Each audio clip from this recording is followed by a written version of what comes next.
dengan atribut, jadi dengan atribut atau sifat yang sama, gitu ya. Jadi contoh misalkan, pegawai, pasien, toko, gudang, gedung, atau mobil. Jadi kalau pegawai berarti isinya di dalam atributnya itu adalah misalkan nomor induk pegawai, kemudian nama pegawai, alamat pegawai, nomor HP-nya, pangkat, golongan, misalkan seperti itu ya. Kemudian kalau pasien berarti isinya di dalam berkaitan dengan data-data pasien. Misalkan itu adalah nomor pasien, kemudian kalau misalkan di rumah sakit swasta itu ada namanya, kemudian nomor BPJS-nya. Jadi mungkin untuk untuk pasien itu boleh kita menggunakan nomor BPJS, misalkan, atau nomor pasiennya. Cuman kalau BPJS berarti yang datang ke situ itu hanya yang memiliki kartu BPJS. Nah, padahal ada beberapa yang tidak. Jadi pada saat kita menyusun itu kita melihat tempat di mana sistem ini itu akan dimasukkan. Jadi kalau misalkan ada juga rumah sakit misalkan yang tidak bekerja sama dengan BPJS. Nah, modelnya itu nanti untuk penginputan datanya dia seperti apa, itu bisa berbeda gitu. Tapi yang pasti adalah entitas pasien berkaitan dengan data pasien.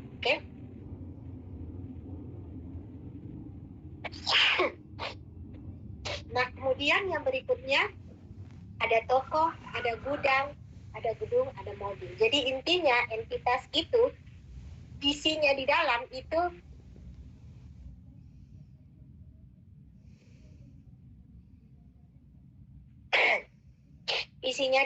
itu memiliki atribut, ya. Jadi dia memiliki atribut yang sama. Jadi dia memiliki atribut yang sama. Kemudian yang berikutnya atribut atau properties atau sifat. Setiap entitas itu harus memiliki atribut. Jadi kalau misalkan satu entitas tidak memiliki atribut, itu maka entitasnya bisa dihilangkan. Jadi contoh misalkan file itu harus ada isinya gitu. Kalau tidak ada isinya, buat apa disimpan ya? Mendingan kita hapus saja filenya, karena kan toh filenya juga kosong gitu. Nah, sama dengan entitas. Jadi entitas itu harus memiliki atribut. Nah, isi daripada entitas itu atau atribut-atribut yang ada di dalam entitas itu mendeskripsikan entitasnya. Jadi contoh misalkan ini pasien, jadi atribut-atribut dari pasien itu mendeskripsikan mengenai entitas pasien. Atribut-atribut yang ada di dalam gudang itu mendeskripsikan tentang gudang, misalkan ID gudang, kemudian nama gudang, kemudian alamatnya di mana, kemudian penjelasannya misalkan gudang ini untuk bagian apa, seperti itu gitu ya. Kemudian yang berikutnya penggambaran dengan menggunakan IR tadi dalam bentuk oval seperti ini. Berarti ada nama, misalkan ada alamat dan seterusnya.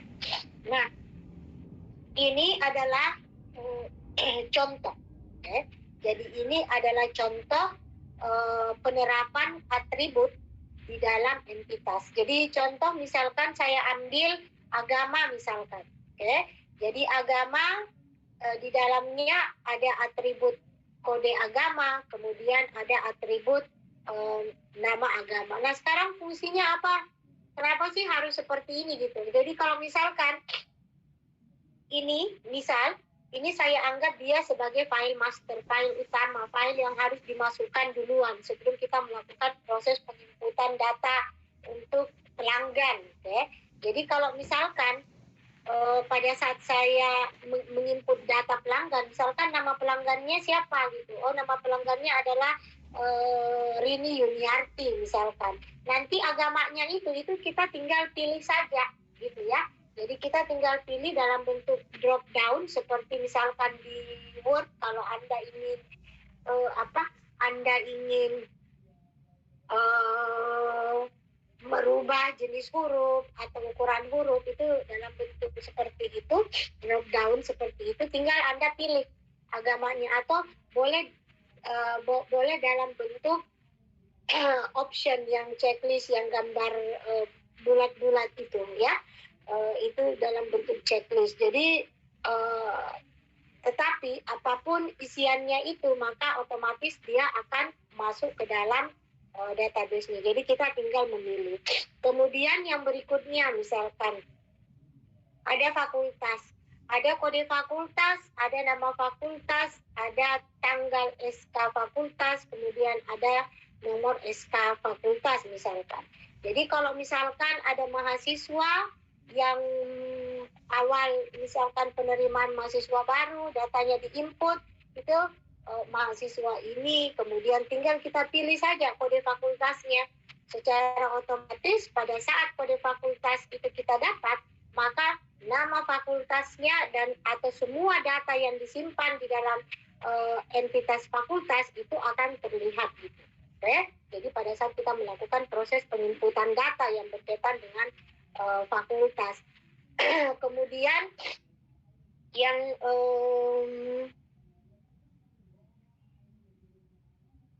yang berikutnya, oke, jadi kita lihat, jadi contohnya ini itu adalah ada entitas dengan nama mahasiswa, di mana entitas mahasiswa ini itu terdiri atas atribut NIM mahasiswa, nama mahasiswa, dan jenis kelamin. Nah, di dalam entitas atau di dalam atribut-atribut inilah itu datanya akan disimpan. Jadi nomor NIM-nya itu, ini salah ya, bukan nomor tapi NIM. Jadi NIM mahasiswanya berapa, nama dari mahasiswa tersebut siapa, jenis kelaminnya apa gitu ya. Kemudian yang berikutnya nanti masuk lagi baris kedua, NIM mahasiswanya berapa, nama mahasiswa dari NIM tersebut berapa, kemudian jenis kelaminnya apa gitu ya. Jadi kalau misalkan kita memasukkan data, mudah-mudahan bisa ya. Saya masuk dulu ke sini.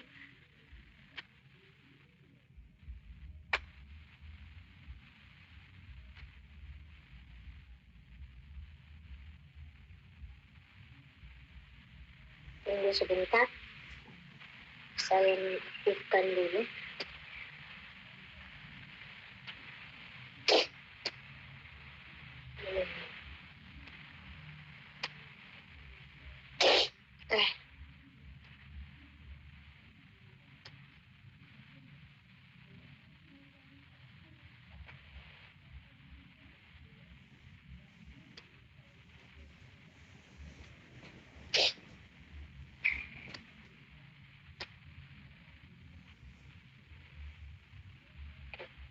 Jadi kalau misalkan seperti tadi, ya, di sini misalkan kode dosen ada, kemudian kita tinggal pilih 2023, gitu ya. Kemudian misalkan pilih semester, misalkan semester genap, gitu ya. Maka sebenarnya data tahun akademik, data semester, misalkan itu sudah masuk ke dalam atributnya. Jadi kalau kita lihat misalkan ini ada entitas dengan nama data pengajaran. Kemudian di dalam entitas itu ada kode ada kode dosen, kode NIK-nya itu ini sebenarnya file transaksi ya, yang data pengajaran ini. Kenapa? Karena kode dosen datanya diambil nanti dari entitas dosen, kemudian tahun akademiknya itu kita sudah buatkan, kemudian semesternya nanti kita tinggal pilih. Jadi pada saat kita masukkan tahun akademiknya misalkan sudah tersimpan di sini misalkan, ya, jadi ada apa tadi? Ada kode dosen tahun akademik, ya. Jadi ada kode dosen tahun akademik, kemudian jenis semesternya apa, itu nanti datanya tinggal masuk ke dalam sini. Jadi kalau misalkan di sini ada jenis kelamin, pada saat ada user interface seperti itu, kemudian misalkan jenis kelaminnya, misalkan saya pilih jenis kelaminnya itu adalah perempuan, maka nanti jenis kelaminnya di sini itu akan masuk perempuan. Jadi kita tinggal memilih saja sebenarnya, oke? Jadi nanti datanya itu akan akan muncul seperti itu, oke? Kemudian ini, jadi nomor mahasiswa, NIM-nya, kemudian namanya siapa, jenis kelaminnya apa, itu nanti kita memasukkannya lewat tampilan yang biasa yang Anda lihat menggunakan graphical user interface untuk yang lainnya. Datanya itu nanti dimasukkan ke dalam database-nya. Kemudian yang berikutnya itu adalah jenis atribut. Jenis atribut itu ada beberapa macam gitu. Ada atribut sederhana, ada atribut komposit. Ada atribut bernilai tunggal, lawannya atribut ada juga yang disebut dengan atribut bernilai banyak. Ada atribut yang tersimpan, ada juga disebut dengan atribut turunan. Ada atribut harus bernilai, ada juga yang tidak harus bernilai. Jadi atribut. Oke, sekarang kita bahas satu persatu. Kita teliti satu persatu. Yang pertama itu adalah atribut sederhana. Jadi atribut sederhana itu adalah atribut yang tidak bisa lagi diturunkan gitu. Oke, jadi dia hanya satu gitu. Contohnya atribut sederhana itu adalah NIP. Oke. Kemudian ini adalah atau NIM misalkan, atau nomor induk siswa, itu adalah atribut sederhana. Artinya dia tidak bisa lagi potong-potong gitu. Kemudian yang berikutnya adalah gelar. Nah, atribut gelar ini adalah atribut komposit sebenarnya. Jadi kalau atribut komposit itu bisa dibagi gitu. Jadi kalau misalkan nanti gelarnya nanti akan ada gelar depan, gelar belakang. Ini biasanya dipakai pada saat kita menuliskan nama. Jadi kalau di nama itu, untuk data nama kita tuliskan saja namanya siapa, namanya tanpa diembel-embeli dengan gelar. Nanti gelarnya itu dibagi gelar depan dan gelar belakang. Nah, pada saat kita sudah melakukan proses penginputan itu, maka kita pada saat ditampilkan, maka yang ditampilkan itu ada 3, gelar depan, kemudian namanya, dan gelar belakangnya. Untuk apa sebenarnya harus ada seperti ini? Supaya kesalahan nama itu kita bisa eliminir.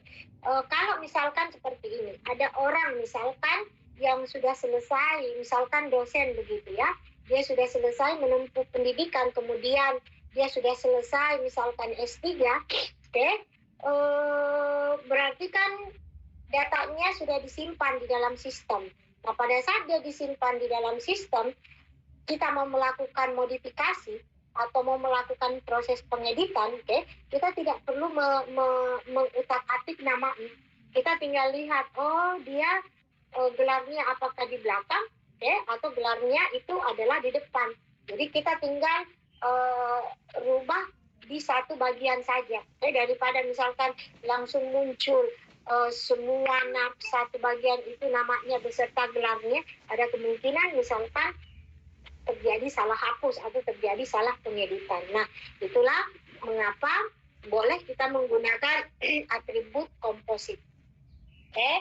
Kemudian yang berikutnya, atribut ini adalah atribut tampilannya, ini atribut sederhana versus atribut komposit. Jadi misalkan ada pegawai, ini sederhana, sedangkan yang ini itu adalah atribut komposit ini. Oke, ini ditambah sebenarnya di sini ada atribut untuk nama gitu. Nah, kemudian yang berikutnya, atribut bernilai tunggal versus atribut bernilai banyak. Nah, atribut bernilai tunggal beserta atribut yang bernilai banyak. Untuk atribut yang bernilai tunggal dulu kita bahas ya. Jadi kalau dia tunggal itu yang tadi, jadi ini yang tadi isinya cuma satu gitu, tunggal ya. Kemudian yang berikutnya itu adalah atribut yang bernilai banyak. Jadi kalau dia bernilai banyak itu modelnya adalah yang seperti ini, ini multi value yang dia seperti ini. Jadi dia banyak isinya. Nah, sekarang kita lihat ya. Contoh misalkan ya, atribut bernilai tunggal itu misal kode pelanggan, nama, kemudian alamat gitu. Nah, kalau di alamat itu ada jalannya, ada kotanya, dan kemudian ada kode posnya misalkan. Boleh ditambahkan misalkan di kecamatan dan seterusnya. Karena kalau kalau orang Makassar itu kan kode pos kita tidak terlalu butuh kode pos begitu ya. Tapi kalau orang di Jawa itu malah kecamatannya dan kelurahannya itu harus jelas gitu. Mungkin karena terlalu banyak jalan seperti itu. Jadi kalau Anda lihat di sini alamat itu ada jalannya, kotanya di mana, kemudian kode posnya. Ini adalah artinya apa? Alamat itu bisa kita anggap sebagai atribut yang bernilai banyak gitu. Nah, ini ada salah, ini harusnya saya tuliskan ya gambar melingkar lagi satu di dalam, mungkin tidak kelihatan. Nah, kemudian yang berikutnya ada lagi yang disebut dengan atribut tersimpan dan atribut turunan. Atribut turunan adalah atribut yang dihitung atau diturunkan dari nilai suatu atribut yang tersimpan di dalam database. Sedangkan atribut tersimpan adalah atribut yang benar-benar tersimpan di dalam database. Contoh misalkan. Jadi kalau misalkan tadi itu ada atribut ada atribut tersimpan, atribut tersimpan itu, ini misalkan saya masukkan NIP-nya apa? Saya masukkan misalkan jenis kelaminnya, saya input misalkan jenis kelaminnya laki-laki atau jenis kelaminnya perempuan, itu yang disebut dengan atribut tersimpan. Artinya dia betul-betul tersimpan, data yang kita input itu betul-betul tersimpan. Tetapi ada juga tadi yang disebut dengan atribut turunan. Atribut turunan yang dimasukkan ke situ itu bukan data, tetapi yang disimpan di dalam atribut turunan itu adalah rumus. Jadi kalau misalkan kita pergi ke minimarket, kita pergi ke toko kelontong, itu pada saat nama barangnya apa, jadi kecap misalkan, itu ada betul-betul tersimpan. Kemudian jumlah yang dibeli misalkan 2 gitu ya, kemudian 2 kita inputkan 2, harga sudah ada, harganya betul-betul tersimpan berapa. Nah, yang atribut turunannya itu adalah totalnya. Jadi misalkan tadi kecap yang diinput 2, harganya itu sudah juga tersimpan, misalkan 10.000, berarti 2 dikali 10.000 itu nanti akan muncul totalnya di situ. Jadi yang disimpan di dalam total itu adalah rumusnya. Kemudian total rekapitulasi secara keseluruhan itu juga yang disimpan itu adalah bukan nilainya tetapi rumusnya. Jadi yang disimpan. Nah, itulah yang dimaksud dengan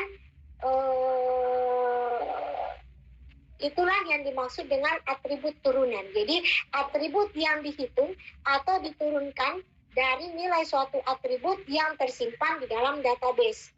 Jadi contoh misalkan saya pergi mau periksa darah gitu ya. Pada saat saya periksa darah misalkan di salah satu laboratorium, saya tinggal masukkan nomor identitas saya, otomatis salah satu item yang akan muncul itu adalah usia. Di usia yang muncul di dalam situ itu adalah usia pada saat kita datang di hari itu.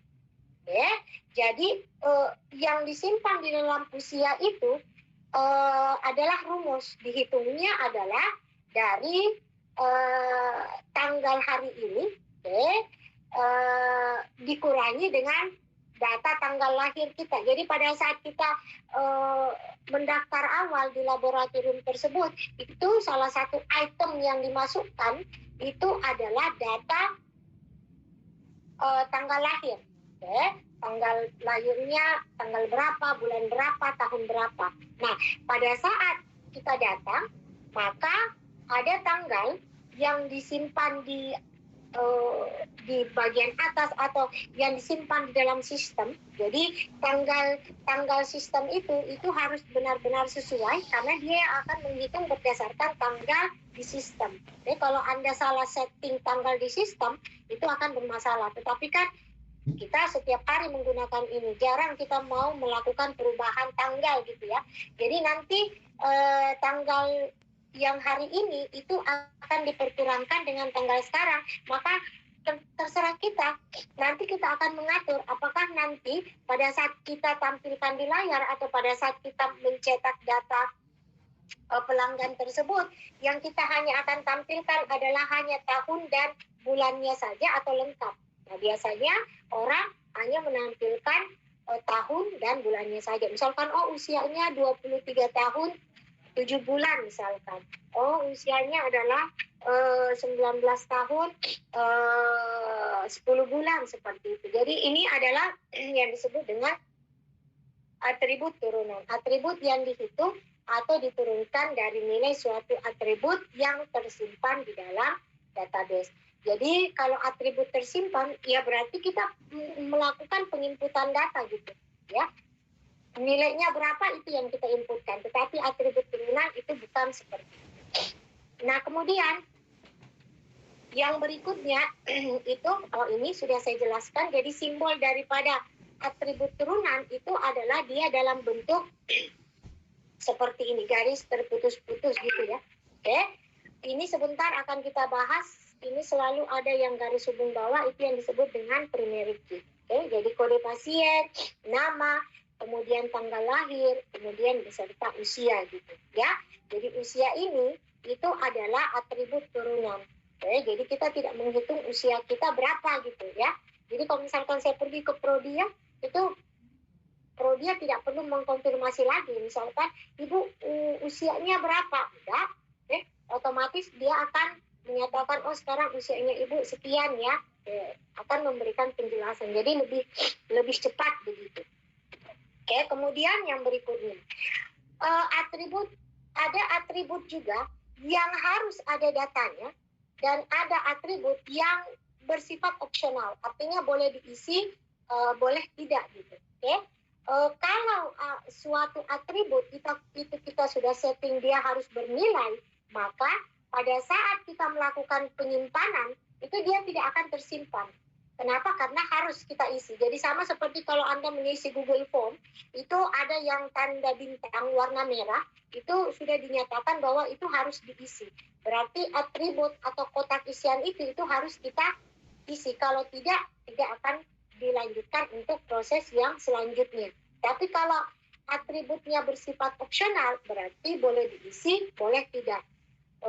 Diisi sesuai dengan kebutuhan. Oke. ini nanti atribut yang harus bernilai itu berkaitan dengan ini, ya, berkaitan dengan primary key. Jadi primary key itu atau secondary key itu harus diisi gitu. Nah, yang berikutnya itu adalah relasi. Jadi relasi itu menunjukkan hubungan antara sejumlah entitas yang berasal dari himpunan entitas yang berbeda begitu. Sampai di sini ada yang sampai di sini ada yang mau ditanyakan?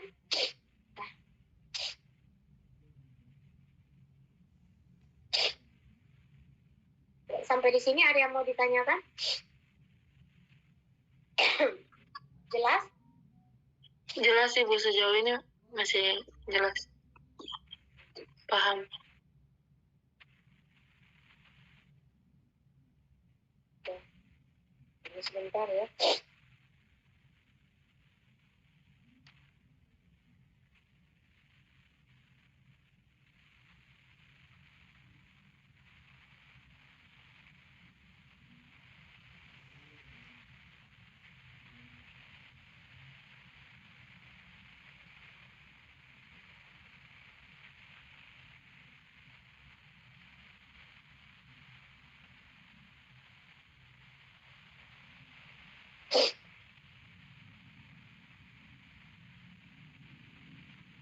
Oke.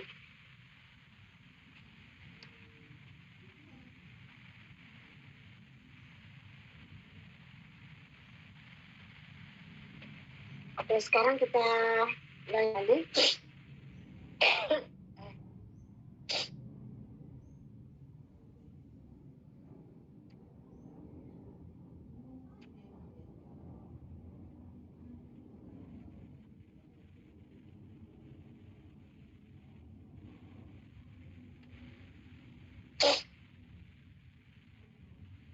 Oke, sekarang kita lihat lagi.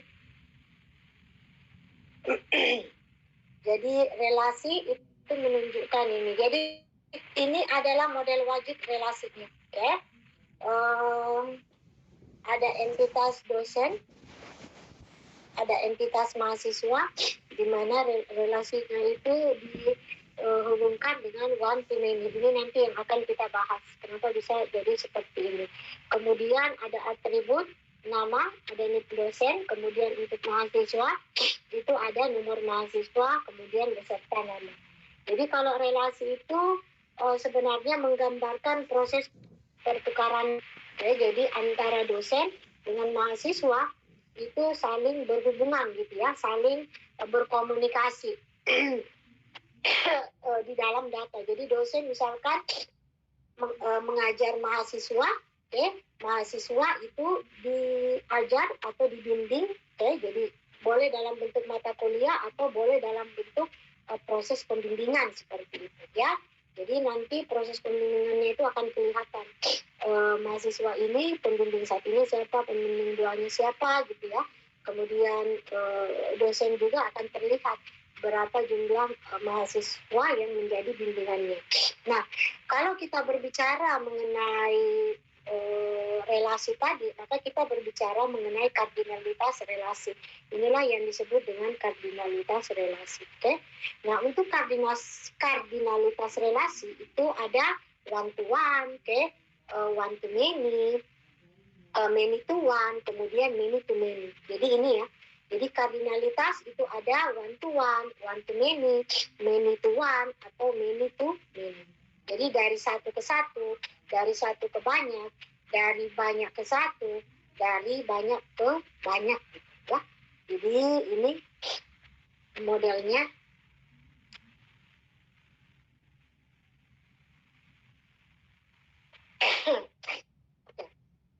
Jadi dari one to one. Kalau one to one itu artinya apa?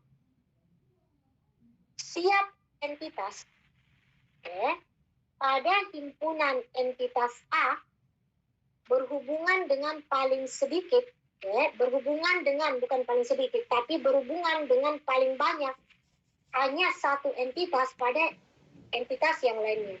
Jadi antara satu entitas itu berhubungan atau berkomunikasi paling banyak juga satu dengan entitas yang lainnya. Intinya seperti itu. Jadi kemudian satu ke banyak artinya apa? Satu entitas. Jadi ini adalah diagram relasi dari one to one. Artinya apa? Ini misalkan ada entitas A, ini ada entitas B, ini entitas A, ini entitas B. Sekarang kita lihat. Tadi dikatakan bahwa one to one itu intinya adalah satu data di sini itu hanya boleh saling terkait atau saling berhubungan dengan satu data yang ada di entitas B-nya. Nah kemudian ini Anda lihat A3 itu datanya sudah terkait dengan data yang ada di B4. A4 itu datanya terkait dengan B3. Nah, kenapa ini perlu? Sebenarnya ini adalah salah satu restrik awal kita. Apakah kita mau menentukan nanti datanya itu hanya terhubung satu-satu atau satu ke banyak, one to many, atau many to one, atau many to many. Jadi kalau misalkan yang ini, itu data di sini, itu terhubung dengan lebih dari satu data di entitas B. Jadi di sini hanya satu, tetapi satu data di sini itu bisa terhubung oleh lebih dari satu di sini. Jadi ini satu banyak, ini satu menuju ke sini. Kemudian ini ada A2, meskipun A2 itu hanya terhubung dengan satu tidak jadi masalah. Kenapa? Karena ini sudah masuk ke dalam kategori one to many. Kenapa? Karena ini sudah ada yang lebih dari satu. Sudah ada yang lebih dari satu di sini. Maka kita ambil yang maksimum. Ya. Kemudian yang berikutnya. Kalau berkaitan dengan many to one, itu kebalikannya gitu. Jadi kalau many to one, yang di sininya ini many, yang bagian sininya itu satu. Jadi dia akan terhubung oleh lebih dari satu gitu. Kemudian many to many. Jadi di sini banyak, di sini banyak. Jadi A1 ini A1 ke sini, kemudian A2 ke sini, kemudian A3 ke B, A4 ke B2, A4 ke B3. Ini one to many to one. Sekarang many to many-nya kita lihat lagi B1 menuju ke A2 ada tidak lagi yang lainnya.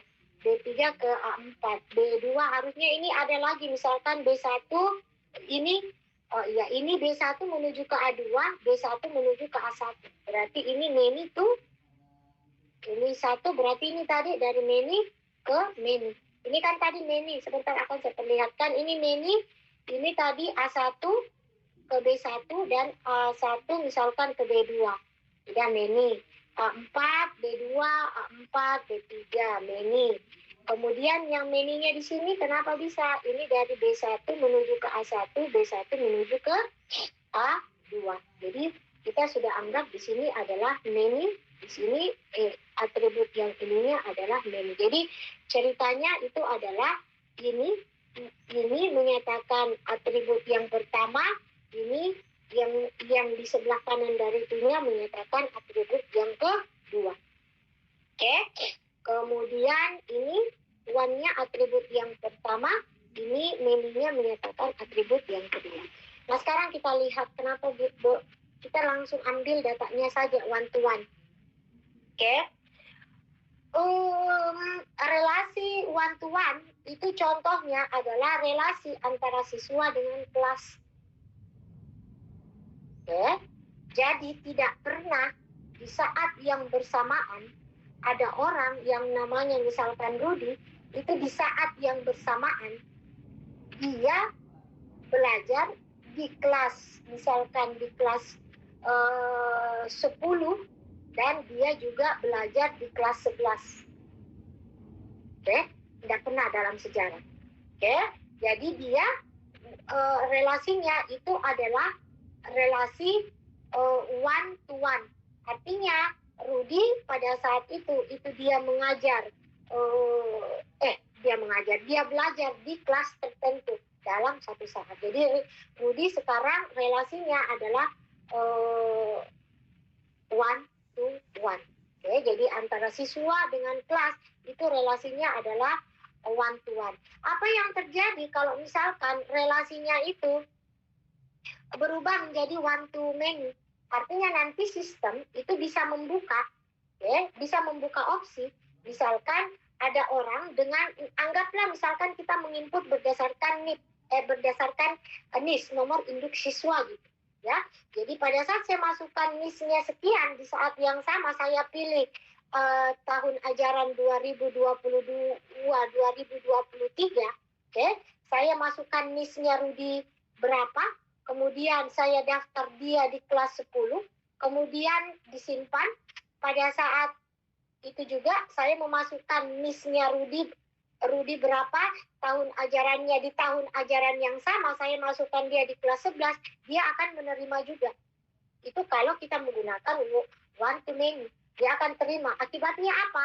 Ada data yang tidak akurat. Artinya orang dengan nomor induk siswa yang sama itu terdaftar di dua kelas, di dua tingkatan kelas yang berbeda. Seharusnya tidak boleh seperti itu. Di dalam satu kegiatan dia hanya boleh terdaftar di satu kelas. Nah, kemudian yang berikutnya, antara guru dengan siswa. Antara guru dengan siswa ini di sini saya menuliskannya adalah one to many. Ini berlaku jika di sekolah. Ini berlaku untuk di sekolah. Jadi misalkan guru di sekolah, ada guru dengan nama Mina, pada saat satu kegiatan itu, misalkan dia mengajar di kelas A, misalkan itu dia mengajar lebih dari satu orang siswa, misalkan 33 siswa.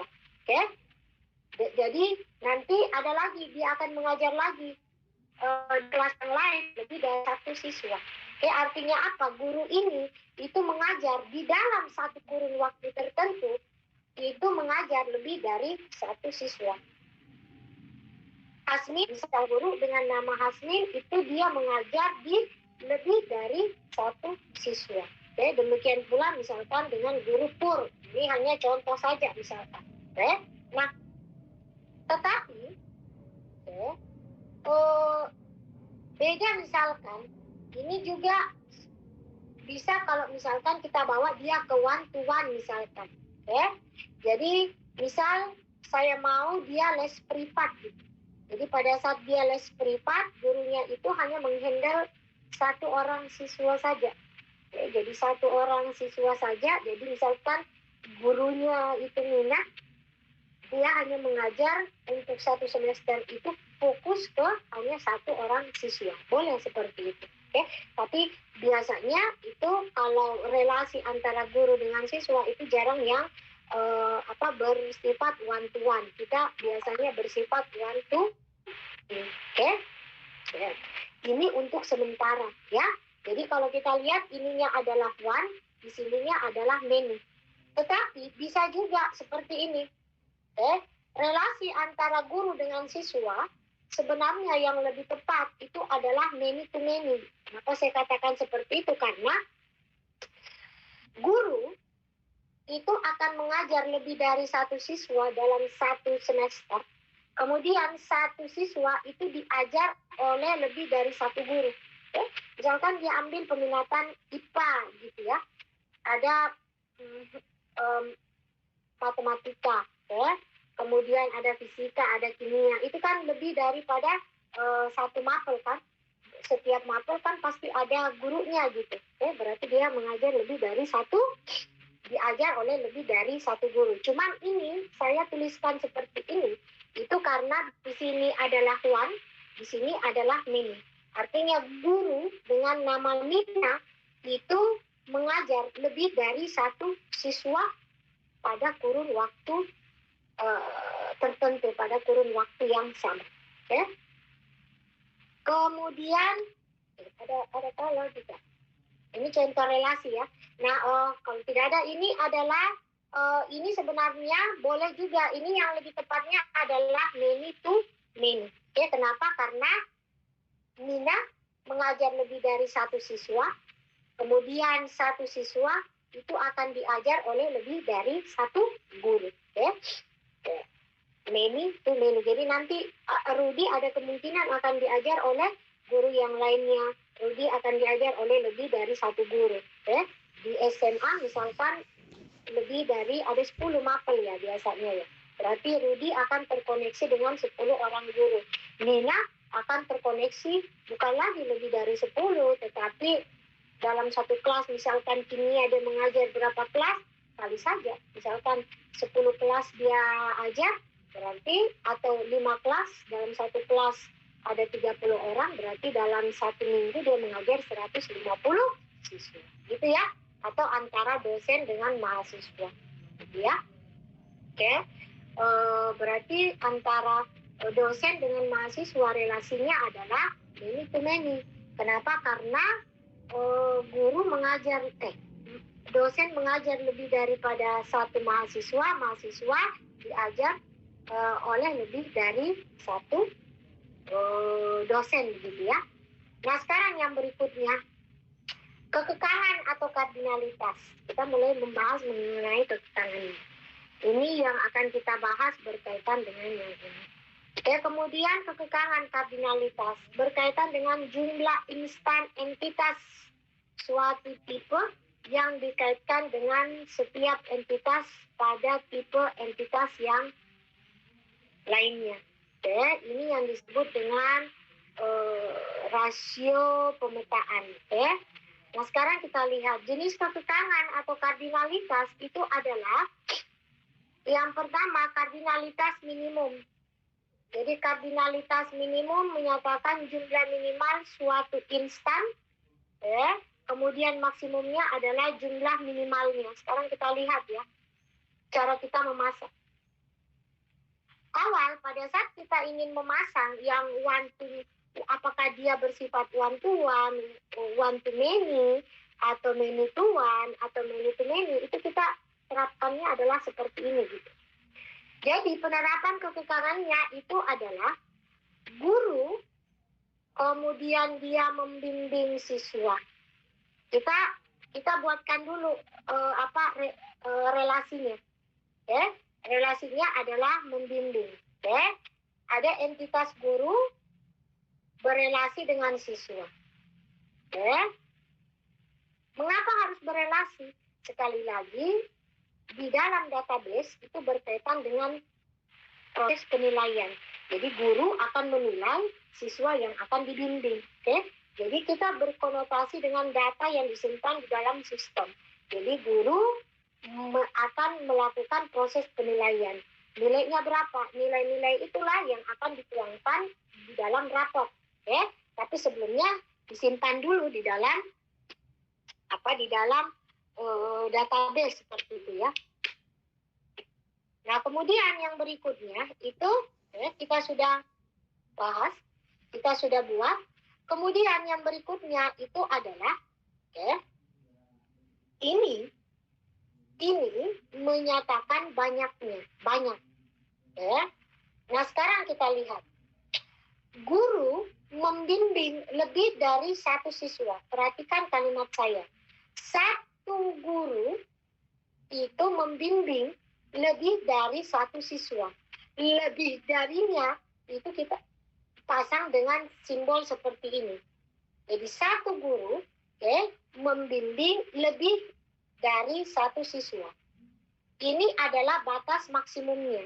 Tadi dikatakan bahwa pada saat kita membuat kekekangan kardinalitas, maka ada dua hal yang harus kita tetapkan. Yang pertama, kita memasang batas minimum dan batas maksimumnya. Minimumnya berapa, maksimumnya berapa. Terserah Anda, apakah nanti pada saat proses penggambaran itu Anda mau menetapkan dulu maksimum minimumnya baru, atau kebalikannya minimum atau maksimumnya. Tetapi dua ini harus ada. Dari berapa sampai berapa, batas minimum dan maksimumnya. Jadi guru itu membimbing lebih dari satu siswa. Lebih dari satu siswa, artinya kalau lebih dari satu siswa itu artinya banyak, berarti di sini banyak siswa. Nah kemudian perhatikan saya, di sini saya sudah menulis garis tegak lurus, yang secara vertikal. Kita bacanya dari sini. Kalau saya mau membaca ini, maka saya bacanya dari sini. Kalau saya mau membuat kardinalitas dari di sini, maka saya bacanya dari kutub yang berlawanan, dari lawannya. Jadi kalau saya mau menulis di sini, saya bacanya dari guru. Kalau saya mau menulis kardinalitas di guru, maka saya bacanya dari siswa. Ingat tadi cara saya membaca di sebelumnya. Jadi kalau modelnya seperti ini, itu adalah satu siswa itu minimum akan diajar oleh satu guru. Atau bisa kita tuliskan maksimal satu siswa itu maksimal diajar oleh satu guru. Maksimal diajar oleh satu guru. Satu menyatakan tanda satu. Oke? Kemudian yang berikutnya saya mau tulis yang ini. Kalau dia berisi seperti ini, maka itu dia kalau kotak seperti melingkar seperti ini, maka ini artinya adalah 0. Satu, ingat karena saya mau baca yang ini, berarti saya bacanya dari sini, dari entitas guru. Satu guru itu membimbing minimalnya adalah 0 siswa. Boleh seperti itu. Artinya apa? Pada saat itu, gurunya misalkan itu dia lagi tugas belajar, atau ada mapel itu, ada mata pelajaran itu, tetapi pesertanya kurang. Tapi itu sangat jarang kalau di sekolah gitu ya. Ini biasanya di tingkat universitas untuk mata kuliah pilihan. Jadi satu dosen itu membimbing 0 mahasiswa. Boleh kita pasang begitu. Artinya apa?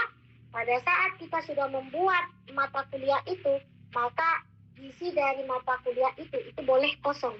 Tidak jadi masalah. Tetapi nama dosennya kita sudah masukkan ke dalam. Bahwa nama dosen ini itu kita sudah plotting bahwa nama dosen yang akan untuk sementara nama dosen yang akan mengajar di mata kuliah pilihan itu adalah ini. Tidak jadi masalah kalau misalkan dia kosong, maka kita akan kita akan alihkan ke mata kuliah yang lainnya misalkan. Tetapi yang lebih tepatnya di sini itu adalah gambar 1. Yang ini, yang garis vertikal ini. Jadi yang gambar melingkar ini itu diganti dengan garis vertikal. Artinya apa? Kalau saya ganti yang melingkar ini menjadi garis vertikal, artinya satu guru itu minimal mengajar satu siswa, maksimalnya lebih dari satu siswa. Sekarang ini saya pasang lagi 1 di sini untuk minimalnya. Artinya apa? Satu siswa itu minimalnya diajar oleh satu guru, maksimalnya diajar oleh satu guru. Artinya apa? Satu siswa itu hanya diajar, kalau kita buat model seperti ini, itu satu siswa itu diajar oleh satu guru. Berarti kalau kita lihat, ini penggambarannya, kekekalan kardinalitasnya adalah one to many. Ini one, ini many. Tetapi kalau misalkan di sini di sekolah jarang satu siswa hanya diajar oleh satu guru, berarti tanda garis satu garis yang tegak lurus ini saya hilangkan, saya ganti dengan notasi yang banyak seperti ini. Artinya satu siswa itu diajar oleh minimal satu, maksimalnya lebih dari 1 huruf. Kalau 1 garis ini itu saya hilang, saya gantikan dengan notasi yang ini. Artinya apa? Kalau itu terjadi, yang tanda ini itu masuk ke sini, 1 garis ini hilang, maka modelnya adalah many to many. Karena di sini banyak, ini juga di sini banyak, gitu ya. Kita ambil yang banyak-banyaknya, ya.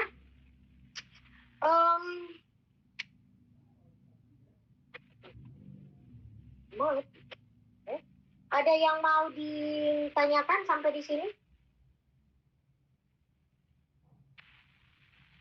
Ya, silahkan.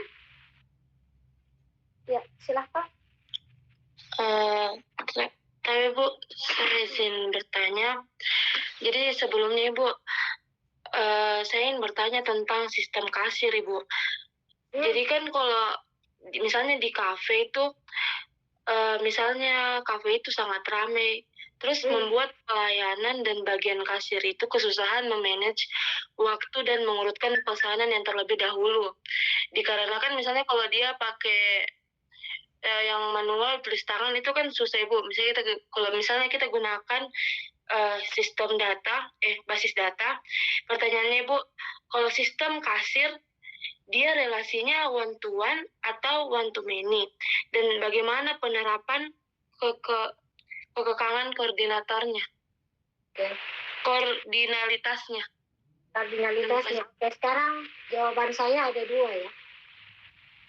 Kalau dia berkaitan dengan proses pembayaran, ya, kalau dia berkaitan, jadi misalkan kalau kasir kan pasti berkaitan dengan pembayaran gitu ya.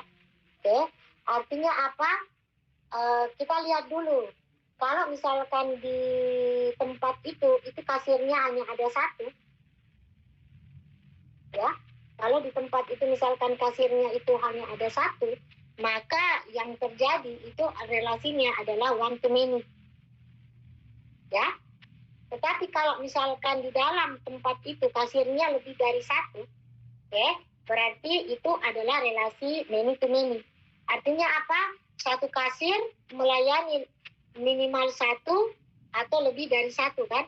Kemudian yang berikutnya lagi, 1 pelanggan itu dilayani, boleh dilayani oleh lebih dari 1 kasir pada saat yang bersamaan gitu kan. Bisa kan? Jadi misalkan ya, maksud saya begini. Di hari itu, dia datang di shift yang hampir mepet antara jadwal tugas kasir pertama dengan kasir yang kedua misalkan ya. Atau misalkan gini supaya tidak pusing. Pelanggan saya pelanggan, saya datang di siang hari pada saat si kasir A itu lagi bertugas. Saya dilayani oleh kasir A kan. Kemudian di sore harinya saya datang lagi, tetapi dengan kasir yang berbeda, ya. Berarti itu adalah relasinya many to many, ya.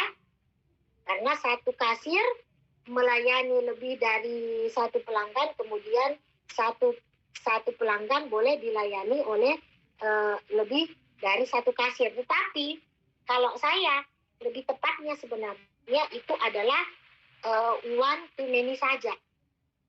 Jadi 1 kasir melayani lebih dari 1 pelanggan, tetapi 1 pelanggan itu hanya dilayani oleh 1 kasir pada saat yang bersamaan.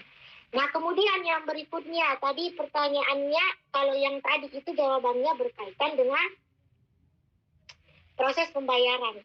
Nah, sekarang tadi di awal, kalau tidak salah, Anda bertanya mengenai bagaimana caranya kita mengatur untuk pemesanannya gitu kan? Ya. Kemarin, saya sempat ke salah satu outlet gitu ya, es krim yang lagi hits, itu mereka agak kesusahan gitu untuk mengatur ritmenya, sampai ada yang protes gitu. Jadi karena si Bapak Gojek ini dari tadi sudah menunggu, kemudian tidak berdasarkan nomor antrian gitu. Ya, jadi dia cara dia mencetaknya itu sebenarnya asal gitu. Padahal sebenarnya modelnya adalah pada saat ada kasir, pada saat misalkan saya memesan, saya mau es krim yang ini, gitu ya. Kan kita bayarnya kan di depan. Kemudian kita di struk ada nomor antriannya. Nah, pada saat dicetak, seharusnya orang yang menuangkan minuman itu kan langsung dia kasih stiker di situ, gitu kan? Dia tinggal bisa lihat itu nomor antriannya nomor keberapa begitu. Dia tinggal akan ambil. Jadi harusnya kasirnya itu setelah membayar dia langsung mencetak di dalam botolnya itu, di dalam tempat minumannya itu, baru kemudian dia urutkan gitu.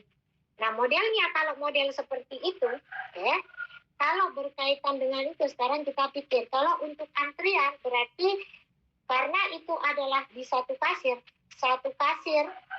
itu mengurutkan lebih dari satu nomor urut, dan satu nomor urut berarti modelnya itu adalah tetap harus one to many. Artinya kenapa one to many? Karena satu kasir itu akan mencetak bisa melayani lebih dari satu pesanan kan? Kita berbicara mengenai pesanan. Kenapa saya berbicara mengenai pesanan? Karena satu pelanggan itu boleh memesan lebih dari satu. Ya, satu pelanggan itu bisa memesan lebih dari satu pesanan gitu, oke? Apalagi ini misalkan kasirnya itu melayani bukan cuma satu pelanggan, tapi lebih dari satu pelanggan di dalam satu saat. Artinya satu kasir itu melayani lebih dari satu pelanggan, oke? Kemudian yang berikutnya satu itu, satu nota itu dilayani hanya oleh satu kasir. Berarti modelnya adalah bantu.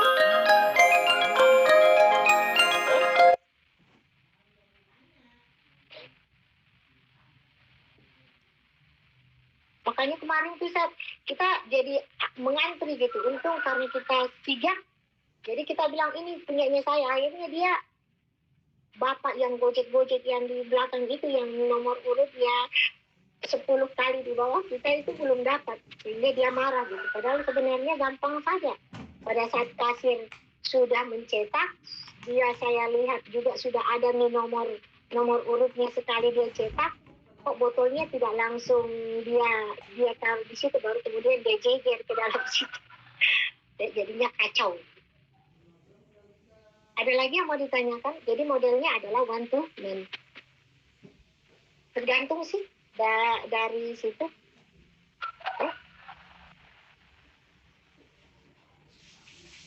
Ada lagi?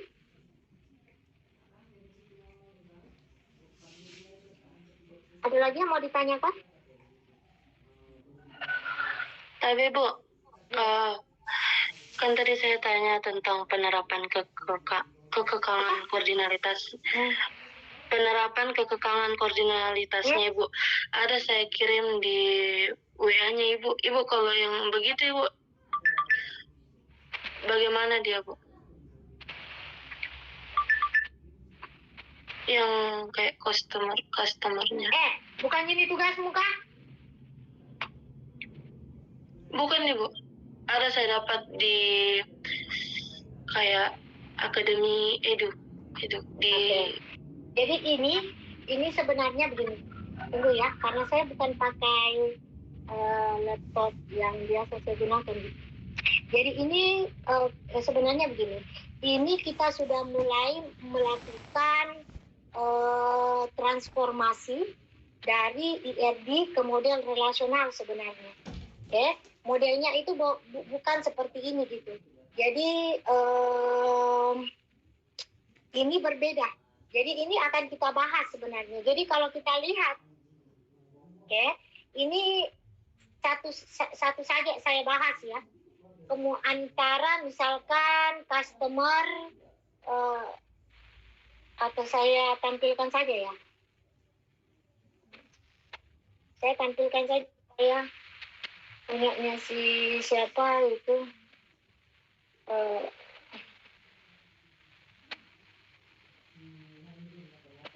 kelihatan gitu ya. Ini kelihatan ya? Kelihatan? Apa yang sudah dikirim? Kelihatan? Ya, Bu, kelihatan. Nah sekarang misalkan gini, satu saja misalkan saya ambil pemetaan IRD ini, nanti kita akan bahas. Ini sebenarnya dia sudah, saya tidak tahu ya, tetapi kalau di saya ini kita sudah melewati tahap untuk mengukur bagaimana relasi atau kekekangan kardinalitasnya. Jadi di sini ada entitas customer. Oke. Kemudian di sini misalkan ada entitas pelayan. Di dalam entitas customer itu ada atribut ID customer, nama customer, kemudian ID pelayan dan ada nomor meja, gitu ya. Kemudian ID customer itu menyatakan primary key. Artinya pada saat customer itu datang, dia harus diregistrasi dulu ceritanya gitu ya. Jadi ID customernya. Sehingga pada saat customer tersebut datang kembali, maka kita tinggal memasukkan ID customernya berapa, otomatis nama customernya akan muncul gitu ya. Oke.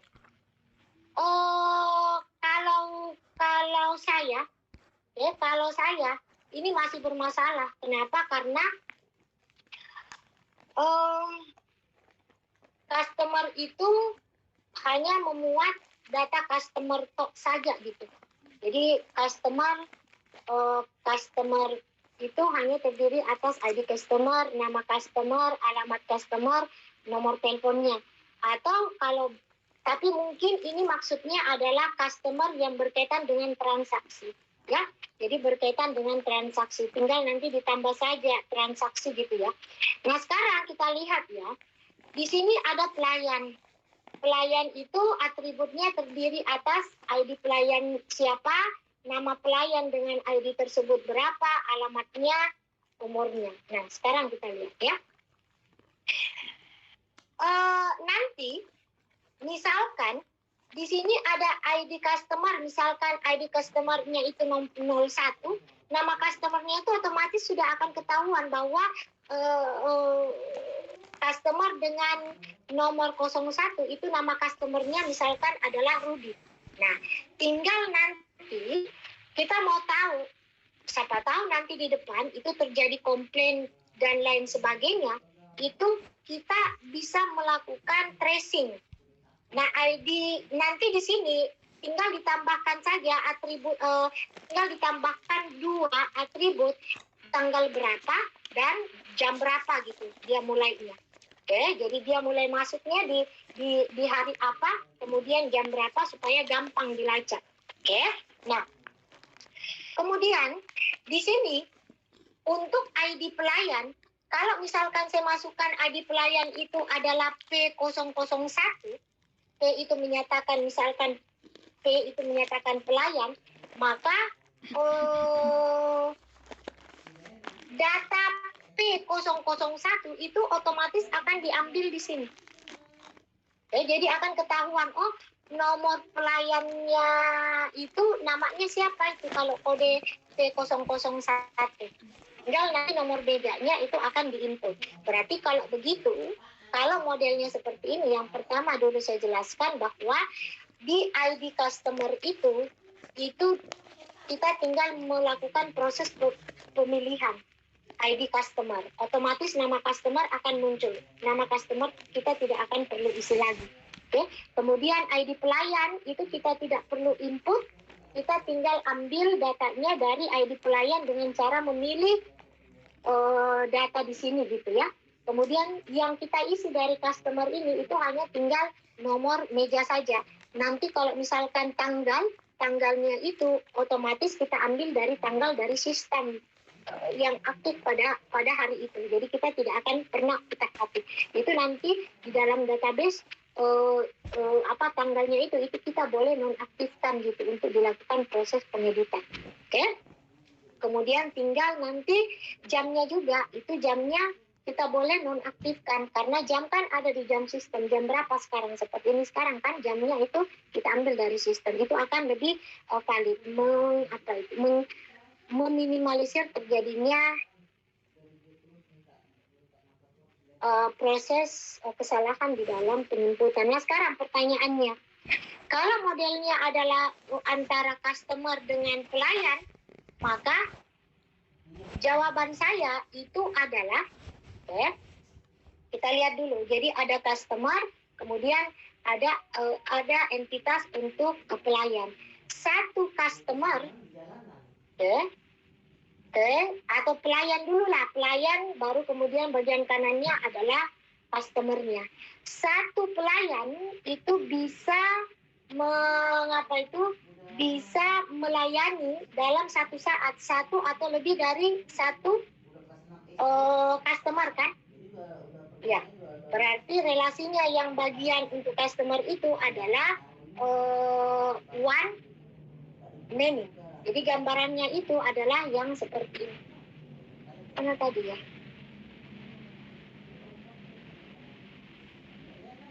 Oh. Jadi gambaran di sini ini adalah pelayan, ini adalah customer. Jadi satu pelayan, ya tapi Bapak kasih nih. Jadi satu pelayan itu melayani minimal satu, maksimal lebih dari satu customer gitu ya. Itu ya. Nah sekarang dari customer menuju ke sini. Kalau misalkan, saya katakan kalau misalkan di tempat itu kita bisa, biasanya yang umumnya itu di tempat itu kita dilayani oleh lebih dari satu pelayan gitu ya. Jadi kan kita tinggal minta tolong tambah ini dan seterusnya. Kalau modelnya seperti itu, berarti di sini juga harus kardinalitasnya minimumnya satu, maksimumnya satu, sehingga relasinya adalah many to many.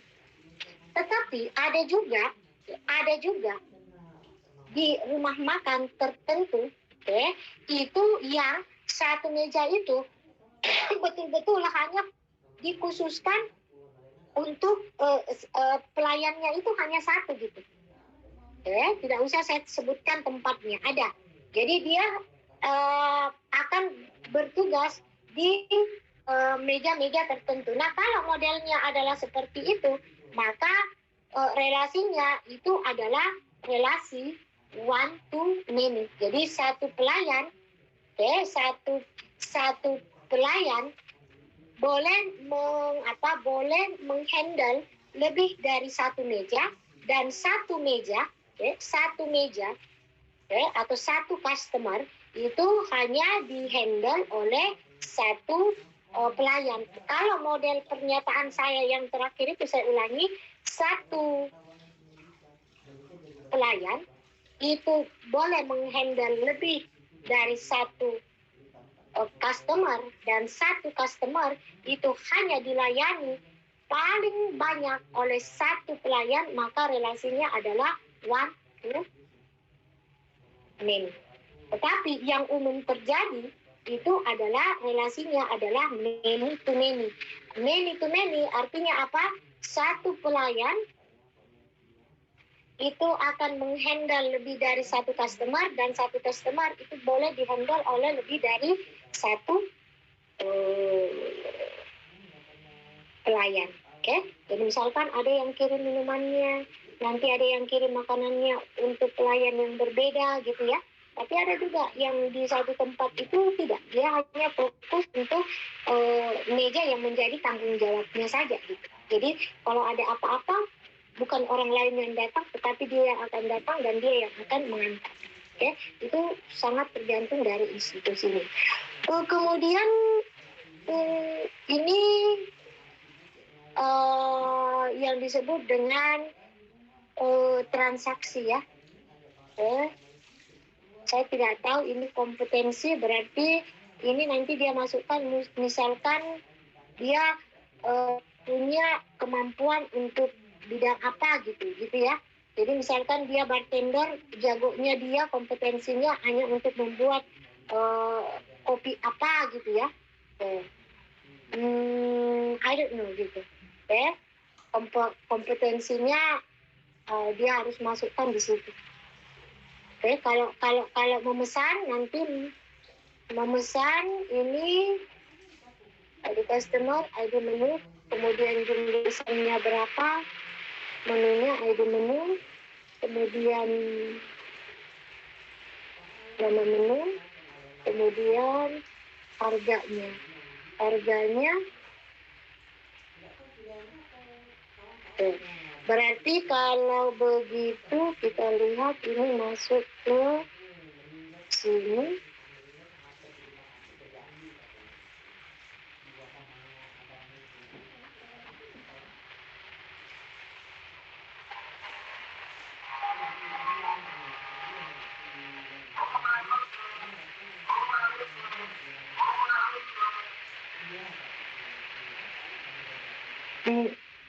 Kalau saya menganggapnya ini kurang pas gitu ya.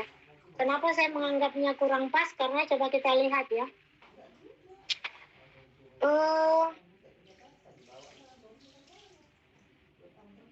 Kan ini ada entitas menu gitu ya. Kemudian ada item menu. Artinya ini menu ini adalah dia file master gitu. Jadi semua data-data menu itu kan kita sudah masukkan di awal. Sebelum ada pelanggan yang sebelum sistem itu siap untuk dipakai gitu. Jadi kita sudah melakukan proses penginputan data berkaitan dengan menu apa yang akan ditawarkan di dalam restoran tersebut. Harusnya modelnya bukan tanda panahnya ini bukan dari sini ke sini, gitu kan?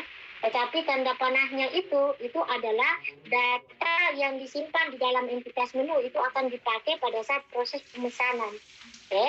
Tetapi saya tidak tahu apa mungkin maksudnya orang ini itu adalah ID menunya itu nanti diambil di ID menunya itu nanti diambil dari menu, mungkin maksudnya seperti itu. Jadi data dari ID menu itu nanti diambil dari dari entitas menu seperti itu. Kemudian untuk membayar ID menunya ini itu nanti diambil dari ID menu yang di sini. Cuman masalahnya ini adalah kan di sini ini ada entitas memesan, ada ID customer, ada ID menu, kemudian ada jumlah pesannya gitu ya. Nanti kalau kita membayar, maka yang akan terlihat di membayar itu kita tidak tahu satu makanan itu berapa yang harus dia bayar. Misalkan begini, ada ID menu, misalkan customernya di sini ya, memesan customernya itu misalkan 001, namanya misalkan Maya. Kemudian dia pesan misalkan cumi-cumi. Kemudian jumlah pesanannya 2 gitu kan. Nah, kemudian itu jumlah pesanannya itu adalah 2. Berarti ini ID menunya diambil dari sini kan. Dari entitas menu. Harganya untuk satu pesanan itu sudah didapat, harganya satu itu misalkan 55.000. Berarti kalau saya pesan 2, berarti harganya itu adalah 110.000 kan untuk cumi itu.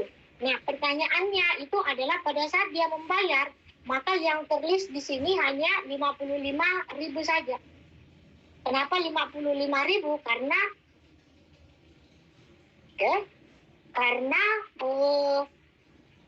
tidak terlist berapa jumlah pesanannya gitu. Yang untuk entitas pemesanan, untuk memesan ini masih harus diperbaiki lagi gitu. Karena data ID menunya diambil dari sini. Pada saat saya dapat ID menu, maka nama menunya dan harganya itu sudah didapat. Harusnya kalau saya ini data pembayaran itu bukan diambil dari menu, tetapi diambil dari pemesanan yang entitas ini. Kemudian atributnya itu ditambahkan dengan kode pemesanan. Jadi nanti kode pemesanan itulah yang akan menghubungkan antara memesan dengan ID menu. Maksudnya seperti ini. Harus seperti itu.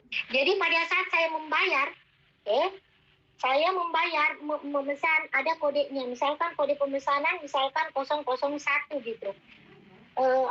ID customer-nya sudah dapat, namanya Maya.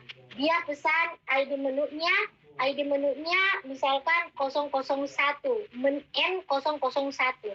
N001 menunya N001 itu adalah cumi, harganya sudah ketahuan. Jumlah pemesanannya berapa gitu. Di sini nanti tinggal ditambah dengan total. Tetapi total itu adalah atribut turunan. Atribut turunan itu tadi katakan tidak dihitung gitu.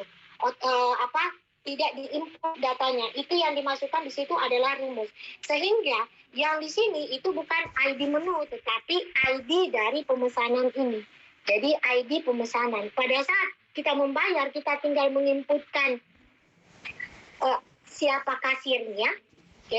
Kemudian yang berikutnya tinggal ID menunya berapa. Pada saat saya dapatkan kode ID-nya, maka ID customer beserta data yang dia pesan itu akan muncul di dalam suatu saat itu. Kalau ini ya. Jadi ini masih ada yang perlu diperbaiki. Gitu. Ada yang mau ditanyakan lagi sebelum saya tutup ini? Tidak ada, Bu. Terima kasih jawabannya, Bu. Oke, masih ada yang mau bertanya? Silahkan. Pembuatan yang kayak tabel-tabel tadi tuh yang ada panah-panahnya biasa digunakan pakai aplikasi apa biasa itu, Bu? Yang tadi, yang punyanya si siapa, Wahyuni itu? Iya. Oke. Ada dua, terserah. Anda mau pakai Visio atau Anda mau pakai Draw.io, mau pakai Word juga bisa. Cuman kalau saya jarang pakai Word. Kenapa? Karena suka lari-lari. Draw.io ada yang online. Anda Draw.io atau pakai Visio. Kalau di Visio itu sama dengan Draw.io. Sudah banyak simbol tanda panah, kemudian simbol flowchart, itu akan muncul semua. Kita tinggal pilih saja sub-subnya yang mana. Sampai untuk pipa-pipa juga ada. Untuk pipa-pipa penggambaran yang untuk rumah itu ada. Banyak dia. Diagram-diagram juga sudah ada bentuknya. Diinstal saja. Kalau Draw.io ada yang versi online. Jadi masalah. Itu lebih cepat, tidak akan pernah lari.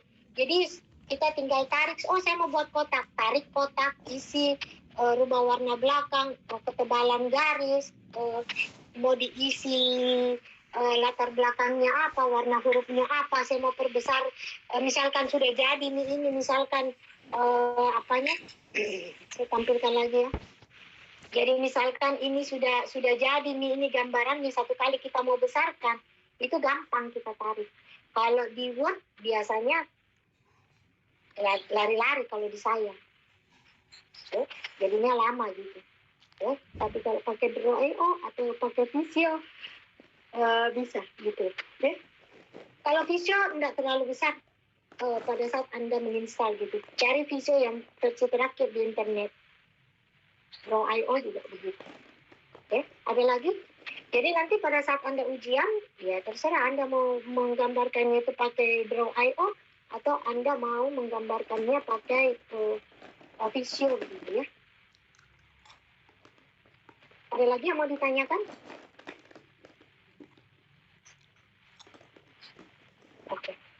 Oke, kalau tidak ada, saya kira untuk hari ini saya sudah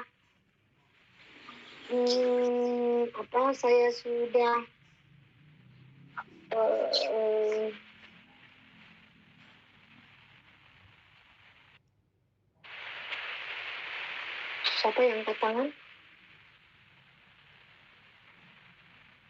Ada yang angkat tangan lagi?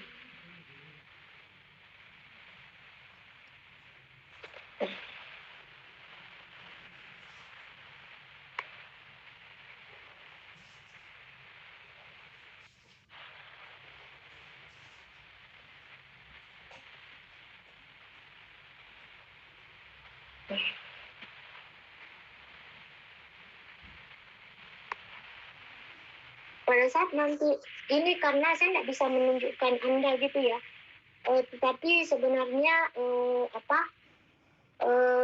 itu nanti kita akan bahas yang tadi dipertanyakan oleh siapa Wahyuni gitu.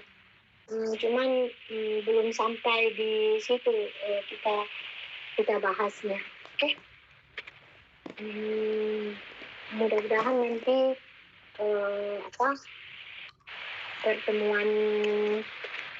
dua pertemuan dari sekarang gitu kita akan bahas.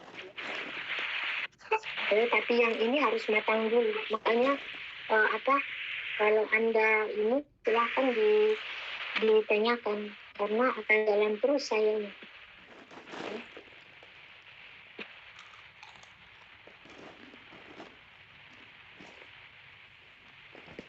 Oke.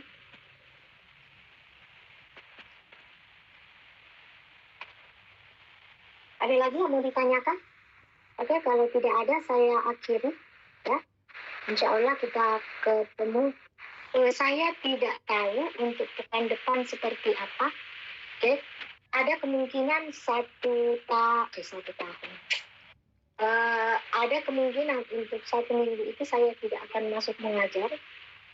Saya hanya akan memberikan saja bahan bacaan bagi Anda, ya, untuk Anda baca. Gitu. Karena ada kegiatan, ya, mudah-mudahan nanti 2 pekan depan itu baru kita akan ketemu lagi. Oke, saya kira saya akhiri dengan wabillahi taufiq wal hidayah. Wassalamualaikum warahmatullahi wabarakatuh. Ya, kenapa Wahyuni terakhir? Ada yang mau tanyakan? Tapi Bu, apakah tidak ada absennya Bu? Saya sudah screenshot tadi. Oh iya Bu, makasih. Karena ada kegiatan yang harus saya kerjakan, maka saya screenshot. Nanti sebentar baru kemudian. Kenapa? Karena saya sekarang tidak menggunakan laptop yang biasa saya gunakan gitu. Karena ada 2 kegiatan dan laptop saya ini itu tidak bisa masuk ke Syam-Oke gitu. Oke. Karena ada, jadi makanya saya belum bisa mengabsen hari ini. Oke, tapi saya sudah screenshot ada 40 orang. Oke. Ya, ada lagi? Oke, saya kira saya akhiri dengan wabillahi taufiq wal hidayah. Wassalamualaikum warahmatullahi wabarakatuh. Waalaikumsalam warahmatullahi wabarakatuh.